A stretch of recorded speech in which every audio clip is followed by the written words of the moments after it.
আমি হেরে গেলাম পুতুল পিসি, আমি হেরে গেলাম। আমি একবার বসুন্ধরাদের সঙ্গে কথা বলি, আমায় আর আটকাস না। না পুতুল পিসি, তুমি প্লিজ ওদের কিছু বলতে যেও না। উনি তো ঠিকই বলেছেন, আবির তো সবাইকে এইভাবেই সাহায্য করতে চেয়েছিল। কিন্তু কি অদ্ভুত দেখো, বিপদে মানুষের পাশে দাঁড়ানোর স্বভাবটাই আমাকে আবিরের কাছে টেনে নিয়েছিল। আর আজ ওর ওই স্বভাবটার জন্যই আবির আমার থেকে দূরে চলে গেল। পিসি, পিসি পরীক্ষাটা আমি মন দিয়ে দিয়েছিলাম, কিন্তু ফেল করে গেলাম। আমি একটা কথা বলি, আমার কথা শুনবি? না পুতুল পিসি, আমি অনেক ভেবে দেখেছি, আমাদের মধ্যে না কোনো কিছু হওয়ারই ছিল না। যদি হওয়ার থাকতো তাহলে আবির আমাকে অনেকদিন আগে নিজের কাছে টেনে নিত। আচ্ছা পুতুল পিসি, আমি তো ভালোই একটা ধিঙ্গি মেয়ে ছিলাম, ক্রিকেট খেলে বেড়াতাম, লোকের পেছনে লাগতাম, ঠিক করে সাজতে অবধি পারতাম না। তোমরা কেন আমাকে সাজতে বললে বলো দেখি? কেন আমার চোখ খোলালে? কই কই একবারও তো বলনি যে মেয়ে হলে চোখের জলটাই তার ভবিষ্যৎ হয়? কেন বললে না? কেন এটা বললে না?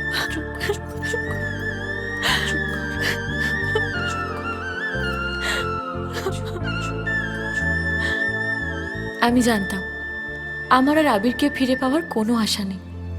আমি নিজেকে প্রত্যেক মুহূর্তে তৈরি করছিলাম আবিরের থেকে দূরে সরে আসা, ওকে ভুলে যাওয়ার। নন্দিনী,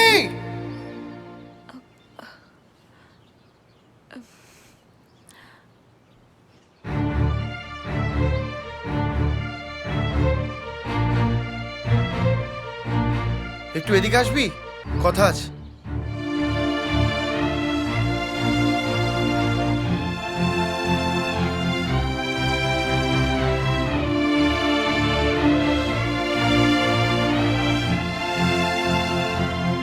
ঠিক আছে, 1 মিনিট।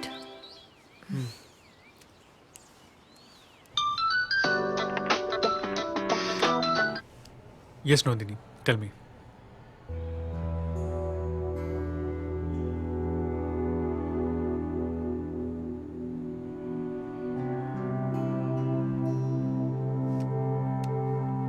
নন্দিনী, তোমায় যা বলছি তুমি খুব মন দিয়ে শোনো।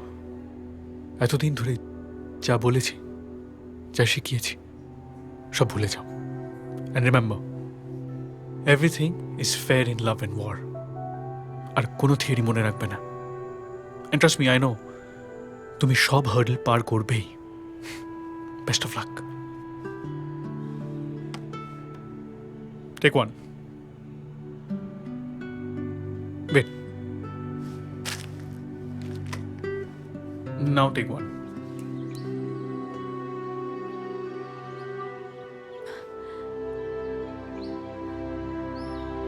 আরে কি হলো বলবি বস তো? বস বস, আমরা আবিরের কাছে হেল্প চাইবো। তোর কি মাথা খারাপ হয়ে গেছে? বিশ্বাস কর, কিচ্ছু হবে না, আর এটাই একমাত্র উপায়। আর শোন, আমি তোকে ঠিক যেমনটা বলবো তুই ঠিক তেমনটাই করবি, ঠিক আছে? রহিম চাচার মেয়ে?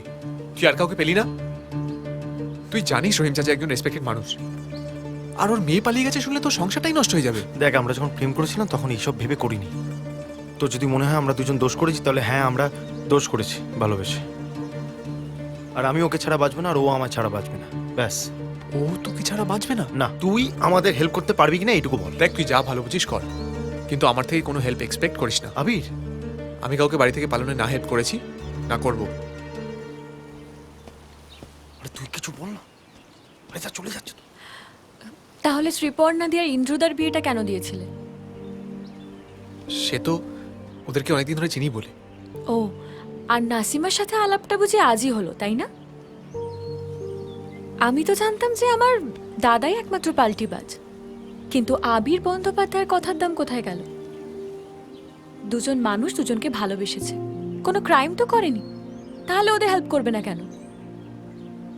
যখন কেউ কাউকে ভালোবাসে আর তাকে পায় না, তখন জানো তার মনের মধ্যে কতটা কষ্ট জমে থাকে? সেই কষ্ট জমতে জমতে একদিন পাহাড় হয়ে যায়, আর অনেক চেষ্টা করেও সেই পাহাড় ডিঙিয়ে মনের তল খুঁজে পাওয়া যায় না। যাই হোক, আই এম সরি, আমি তোমাকে আবার এসব বলে বিরক্ত করলাম। নন্দিনী আয়। নাসিমা নন্দিনীর ক্লাসমেট ছিল, তাই ওর দায়িত্ব নাসিমাকে রাত্রিবেলা বাড়ি থেকে বার করে নিয়ে আসার। তোকে শুধু একটাই কাজ করতে হবে, তোকে একটা গাড়ি করে আমাদেরকে মেন রাস্তায় পৌঁছে দিতে হবে। আমার ওখানে একটা গাড়ি অলরেডি ব্যবস্থা করা আছে। প্লিজ ভাই, তুই তুই এখন আর না বলিস না।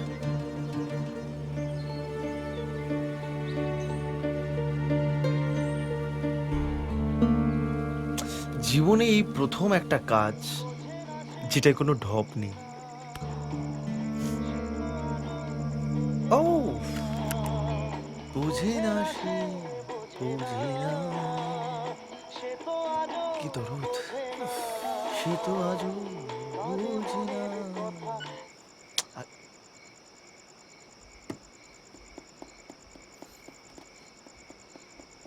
এত লেট করছে কেন বাবা?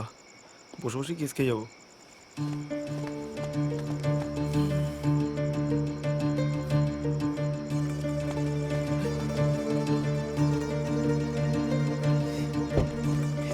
এসে গেছে।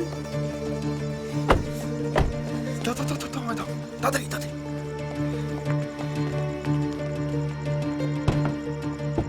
যা যা যা, তাড়াতাড়ি যা, তাড়াতাড়ি যা, রাখি।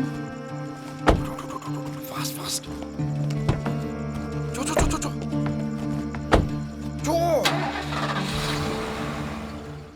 যত দূরে দূরে চলি, কাছে পিঠে ঘুরে চলি, মনে হয় বলে ফেলি ভালোবাসি তোকে।